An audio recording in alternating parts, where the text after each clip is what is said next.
Hello and welcome to Aviation This Week on Channels Television. I'm Bukola Joe Oketumbi. Passenger volume is critical to the survival of the aviation industry as a whole. Latest figures from the International Civil Aviation Organization shows a new record of 4.1 billion passengers traveling on scheduled services in 2017. Here at home, the Nigerian Civil Aviation Authority just released its own report showing a 26% decline in passenger traffic. What is responsible for this? That's one of the issues we seek to unravel on the program this week.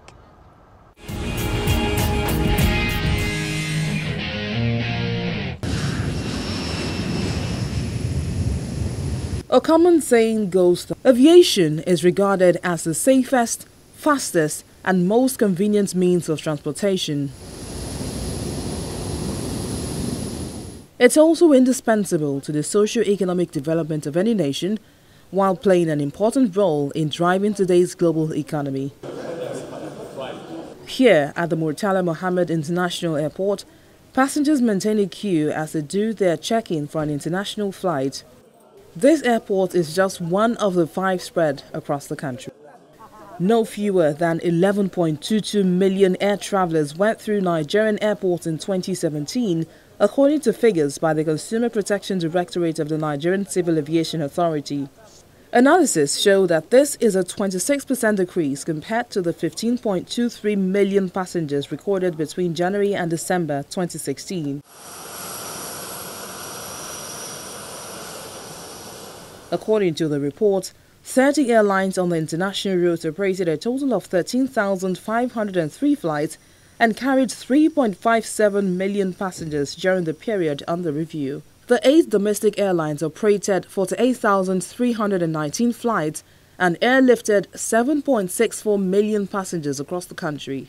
This means that airlines on the domestic routes accounted for 68% of the passenger traffic, while the international routes recorded 32%. The issue is around the world. That's understandable to an extent.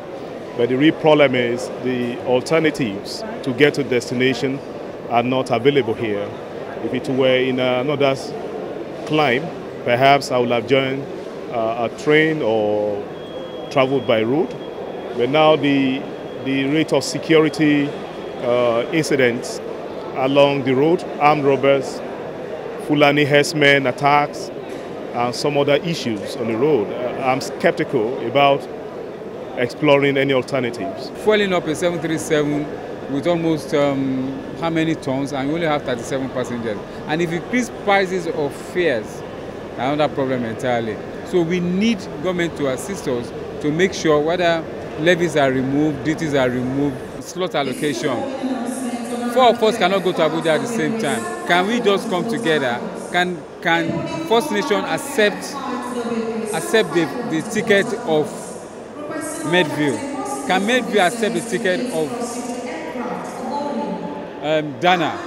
So with that, we need to cooperate, especially on the domestic line. We need to have what is called a local clearinghouse, so that we can exchange our tickets and I can go on time, real time. On the global front, 4.1 billion passengers were carried by the aviation industry on scheduled services in 2017, according to the preliminary figures by the International Civil Aviation Organization, indicating a 7.1 increase over 2016. Passengers rose to approximately 37 million globally, and world passenger traffic, expressed in terms of total scheduled revenue passenger kilometers, posted an increase of 7.6%.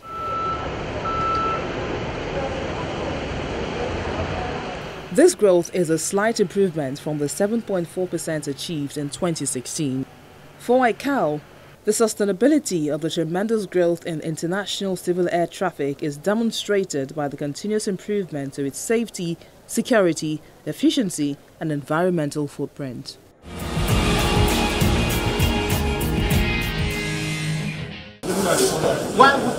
On our interview segment, the Director of Consumer Protection of the Nigerian Civil Aviation Authority, Adamu Abdullahi, brings us the facts behind the figures. The fact that Abuja Airport was closed for some period during 2017 for that repair work. Most of the international airlines refused to move to Kaduna. In fact, only Ethiopian Airlines went there. So that led to a decline of passengers that went into and flew out of Abuja for that period. Also, A major player in the industry, Arik Air, went into receivership of AMCON and stopped all forms of international operations, and even the domestic operations were really cut back. And I would say that also contributed. The usual ones are weather, of course. Toward the end of the year, we had so many cancellations, so many rebookings because weather really affected operations. Majorly, these are the issues I would say that led to the decline. Arik used to have 150 flights out of Lagos per day. And on the international scene, Arik went to London Heathrow, went to Dubai, went to JFK, and also had other operations within the West Coast. All that stopped due to the fact that they could not continue the operations because AMCON took over, and they had to look at and rejig the operations and start from ground zero, so to speak. It was really a major setback in aviation, in the industry. It was a major setback. We have staff in all the airports in the Federation, so therefore whichever aircraft arrives or leaves any of the airports in the Federation, I have the figures. Also, we now compare figures with our DATR, the Directorate of Air Transport Regulation, which is in charge of revenue collection. You see, when it comes to revenue, figures don't lie, because the 5% that NCAA generates comes from that figure. Also, NAMA has ADR 16, which we normally collect from them as a comparison, so that we go through their own figures and reconcile with ours.